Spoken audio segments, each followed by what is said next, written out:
What do they already know about my topic? For example, if many listeners won't be familiar with your topic at all, then you might plan to include some history or background information in your introduction. If all listeners will be familiar with your basic topic, then look for ways to present it in a new light or emphasize aspects of it that will be new to them. How interested are listeners in the subject? Are they already interested? Or are you hoping that the presentation will build interest? How will they use my information? Perhaps a few listeners will use your information to implement a project plan, and they may therefore need detailed information. Meanwhile, all of your other listeners may need a 45-minute overview of the project status.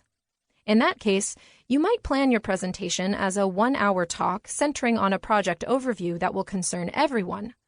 You could leave a few minutes near the end to address the topic of implementation and prepare a handout for the small group of listeners who need that further information.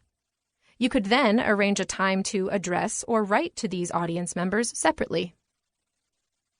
Why will they listen? i.e., what's important to them? What will motivate audience members to pay attention? What kinds of business needs do they usually act on? What professional concerns or goals do they have? What do they need to learn? What kind of information will not be familiar? What information may sound new? What ideas may sound strange? Understand your audience to grow as a professional leader. Presentations may seem like a somewhat advanced professional skill, but practicing for just one presentation can also represent a longer-term investment in your career.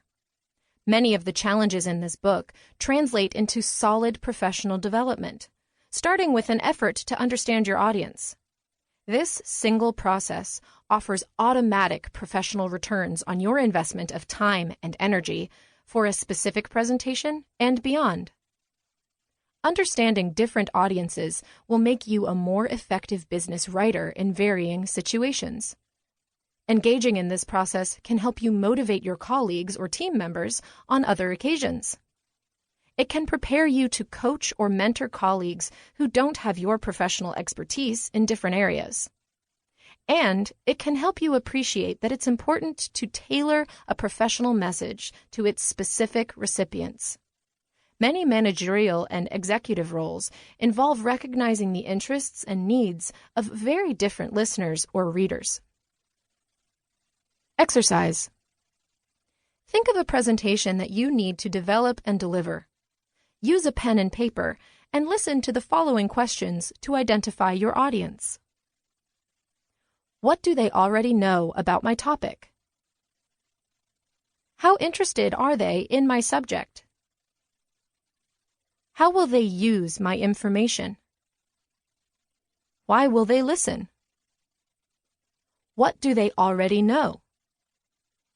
What's important to them? Decide on a tone to match your audience and the occasion. Think consciously about what mood your presentation should have as a whole. How will the audience probably feel about your topic? What kind of mood do you hope to end with? Here are the kinds of questions that will help you plan effectively. Should your presentation be entirely serious? Or is it appropriate to be lighthearted and plant a few jokes? When listeners are engaged in an activity, should they feel serious, e.g., for a safety-related topic?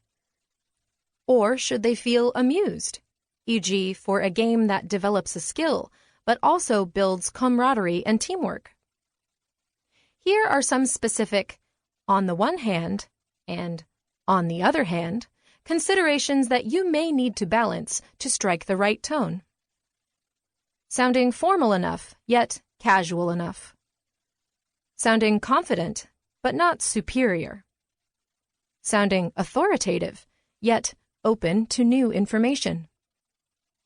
Be careful if you deliberately aim to convey emotions, especially anger or other negative emotions. It's usually best to leave participants room to have their own emotional reactions to your content as you